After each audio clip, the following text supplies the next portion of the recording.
Weekly once idli மாவு அரைப்பேன். இந்த வாரத்துக்கு வந்துட்டு இட்லி மாவு அரைக்கிறதுக்காக அரிசி எடுத்து வச்சுருவாங்க. நான் எப்படி அரிசி ஊற வச்சுட்டு இட்லி பேட்டர் வந்து ரெடி பண்ணுறேன்னு பார்க்கலாம். என்கிட்ட இந்த ஒரு குட்டி படி மட்டும்தான் இருக்குது. அதில் தான் நான் மெஷர்மெண்ட் எடுக்க போகிறேன். ஃபஸ்ட்டு வந்துட்டு ரேஷன் அரிசி இல்லாதனால கடையில் வாங்கின இட்லி அரிசி தான் யூஸ் பண்ணிகிட்டு இருந்தேன். ஆனால் இன்றைக்கி ரேஷன் அரிசி வச்சு தான் இட்லி பேட்டர் ரெடி பண்ண போகிறேன். ஒரு 3 டேஸ்க்கு காலையிலுக்கு நைட்டுக்கு மட்டும் வர மாதிரி மாவு ரெடி பண்ண போகிறேன். 4 டம்ளர், அதாவது இந்த படியில் வந்துட்டு 4 படி வந்துட்டு எடுத்திருந்தேன் ரேஷன் அரிசி. ரேஷன் அரிசி இருக்குது அப்படின்னா ஃபுல்லாகவே நான் ரேஷன் அரிசி தான் போடுவேன். கடையில் வாங்கின இட்லி அரிசி இருந்ததுனால அதையும் 1 டம்ளர் போட்டுக்கலாம் அப்படின்ட்டு இந்த படியில் ஒரு படி. அதுக்கப்புறம் வீட்டு சாப்பாட்டு அரிசி, சாப்பாடு வடிப்போம் இல்லைங்களா, அந்த அரிசியும் 1 டம்ளர்னு எடுத்துக்கிட்டு மொத்தமாக ரேஷன் அரிசி வந்துட்டு 4 படி. குட்டி படி தான். கடை இட்லி அரிசி 1 டம்ளர், வீட்டு சாப்பாட்டு அரிசி 1 படி. மொத்தமாக இப்போ அந்த குட்டி படியில் 6 படி எடுத்துருக்கேன். அதுக்கப்புறம் வந்துட்டு கருப்பு உளுந்து கொஞ்சமாக இருந்துச்சு. கருப்பு உளுந்து கூடயே வெள்ளை உளுந்தும் நான் சேர்த்து போட்டு நான் எங்கள் அப்பாட்ட கேட்டேன். அவர் வந்துட்டு 4க்கு 1 போடலாம் அப்படின்னு சொன்னார். அதாவது நம்ம எந்த படியில் அரிசி வந்துட்டு 4 டம்ளர் எடுக்கிறோமோ அந்த படியில் 1 டம்ளர் வந்துட்டு உளுந்து எடுத்துக்கலாம் அப்படின்னு சொன்னார். 4ல் 1 பங்கு அந்த மாதிரி சொல்லுவாங்க. இப்போ வரைக்கும் இப்படி தான் நான் போட்டுட்ருக்கிறேன். ஆனால் இட்லியும் சரி தோசையும் சரி சூப்பராக வரும். 6 படி எடுத்துருக்கிறதுனால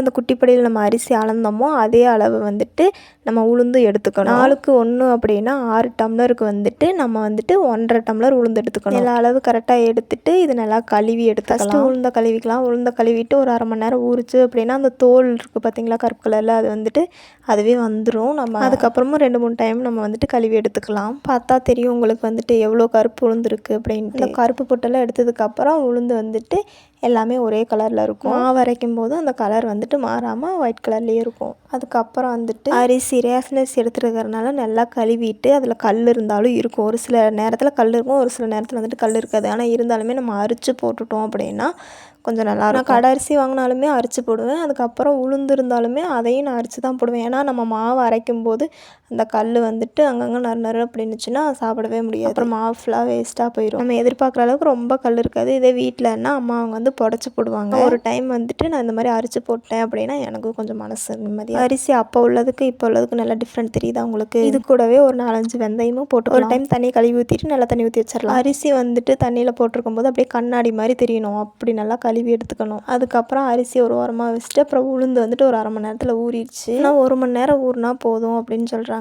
உளுந்து. இருந்தாலும் நான் அரிசி ஊற வைக்கும் போதே நான் உளுந்தையும் சேர்த்து தான் ஊற வைப்பேன். அதுக்கப்புறம் ஒரு டைம் தண்ணி பிடிச்சிட்டு நல்லா அதை கழுவிட்டு கருப்பு உளுந்தோட தோலும் நம்ம வடிகட்டும் போது அதுவே தண்ணியோட சேர்த்திட்டு நமக்கு வந்துட்டு ஃபில்டர் ஆகி வெளியே வந்துடும். எனக்கு இந்த மாதிரி இருந்தால் தான் பிடிக்கும். ஏன்னா எங்கள் அம்மாவும் இந்த மாதிரி தான் பண்ணுவாங்க. வீட்டிலே நம்ம மாவு அரைக்கிறோம் அப்படின்னா அரிசி தனியாக உளுந்து தனியாக போட்டு அரைப்போம். ஆனால் என்கிட்ட கிரைண்டர் இல்லாதனால நான் கடையில் கொடுத்து தான் அரைப்பேன். நம்ம எவ்வளோ அரிசி கொடுக்குறோமோ அந்த அளவுக்கு வந்துட்டு காசு வந்து அவங்க வாங்குவாங்க. இன்றைக்கி வந்துட்டு நான் 15 ரூபாய்க்கு கொடுத்து அரைச்சிட்டு வந்தேன். இதில் வந்துட்டு என்னென்னா நம்ம அரிசியும் உளுந்தையும் ஒன்றா போட்டு தான் கொடுத்து விடணும். இதுவும் நல்லா தான் இருக்கும். இதே நம்ம வீட்டில் அரைக்கிறோம் அப்படின்னா மாவு கொஞ்சம் அதிகமாக வரும் அப்படின்னு நான் நினைக்கிறேன். அதுக்கப்புறம் வந்துட்டு இப்போ நம்ம அரிசி ஊற வைக்கிறோம் அப்படின்னா அது ஒரு 3 மணி நேரம் ஊறினா போதும் அப்படின்னு சொல்கிறாங்க. ஆனால் ஃபஸ்ட்டெல்லாம் நான் என்ன பண்ணுவேன் அப்படின்னா இப்போ காலையில் ஊற வைக்கிறேன் அப்படின்னா நைட்டு தான் நான் அரைப்பேன். அப்படி இல்லை அப்படின்னா நான் வந்துட்டு நைட்டு ஒரு 10 மணி 11 மணிக்கு ஊற வைக்கிறேன் அப்படின்னா ஒரு காலையில் ஒரு 7 மணி 8 மணிக்கு கொண்டு போய் அரைச்சிட்டு வருவோம். ஒரு 3 மணி நேரம் 4 மணி நேரம் ஊறினா போதும். உளுந்து வந்து ஒரு மணி நேரம் ஊறினா போதும் அந்த மாதிரி சொல்கிறாங்க. உங்களுக்கு தெரிஞ்சிச்சு அப்படின்னா கண்டிப்பாக கமெண்ட்ஸில் சொல்லுங்கள் எத்தனை மணி நேரம் வந்துட்டு இட்லி அரிசி வந்து ஊறணும் அப்படின்ட்டு. நான் ரீசெண்டாக இப்படி தான் நான் மாவு வந்துட்டு இப்போ அரைச்சிட்ருக்கிறேன். சொல்லக்கூடாது, இட்லியும் சரி தோசையும் சரி சூப்பராக வருது. அதுக்கப்புறம் வந்துட்டு அடுத்த நாள் காலையிலக்கு வந்துட்டு தோசை ஊற்றிக்கலாம், அப்படி இல்லாட்டி இட்லி ஊற்றிக்கலாம் அப்படின்ட்டு கொஞ்சம் மாவு புளிக்க எடுத்து வச்சுருந்தேன். அதுக்கப்புறம் மீதி மாவு கலந்து வச்ச மாவு வந்துட்டு அப்படியே எடுத்து ஃப்ரிட்ஜுக்குள்ளே வச்சு தேவைப்படும் போது ஒரு 2 மணி நேரத்துக்கு முன்னாடி எடுத்து வச்சுட்டு அதுக்கப்புறம்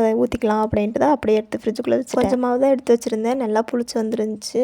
உப்பு போட்டு நல்லா கலந்து வச்சு எப்பவுமே நான் ஃபஸ்ட்டு வந்து இட்லி தான் ஊற்றி பார்ப்பேன். ஒரே ஒரு தட்டு மட்டும் இட்லி ஊற்றி வச்சுட்டு ஏன் அப்படின்னா காலையில் வந்துட்டு இவங்க தோசை தான் கேட்பாங்க. அதுக்கப்புறம் வந்துட்டு இட்லி வந்ததுக்கப்புறம் எடுத்து பார்க்கும்போது இட்லி அவ்வளோ சாஃப்டாக இருந்துச்சு. ஆனால் ஃபஸ்ட்டெல்லாம் வந்துட்டு துணியில் ஒட்டாமல் இட்லி வரும். ஆனால் இப்போ பார்த்தோம் அப்படின்னா அந்த இட்லி துணியில் வந்துட்டு கொஞ்சமாவது அந்த இட்லி வந்துட்டு ஒட்டுது. அதுவும் எதனாலன்னு தெரியல. உங்களுக்கு தெரிஞ்சிச்சு அப்படின்னா கண்டிப்பாக அந்த வீடியோ பார்க்குறீங்க அப்படின்னா கண்டிப்பாக சொல்லுங்கள், நானும் தெரிஞ்சுக்கிறேன். சுடுது பார்த்தாவே உங்களுக்கே தெரியும் இட்லி வந்துட்டு எவ்வளோ சாஃப்டாக இருக்குது. அப்படி இந்த மாதிரி இருக்குது அப்படின்னா நான் வேறு இட்லியே சாப்பிட்ருக்கேன். அதுக்கப்புறம் வந்துட்டு தோசை ஊற்றி பார்க்கலாம் அப்படின்ட்டு அதுக்கும் கொஞ்சம் தண்ணி ஊற்றிட்டு தோசை மாவு பதத்துக்கு கரைச்சி எடுத்துக்கிட்டு நான் தோசைக்கல் வந்துட்டு இரும்பு கல் தான் வச்சுருக்கேன். நான்ஸ்டிக்கும் இருக்குது, இருந்தாலுமே இரும்பு கல் வந்துட்டு சூப்பராக தோசை வருது. கொஞ்சம் பழக்கிற வரைக்கும் எண்ணெய் கொஞ்சம் சேர்த்து ஊற்றுற மாதிரி இருக்கும். இருந்தாலுமே நான் தோசை கல்லில் ஃபஸ்ட்டு எண்ணெய் துடைக்கவே மாட்டேன்.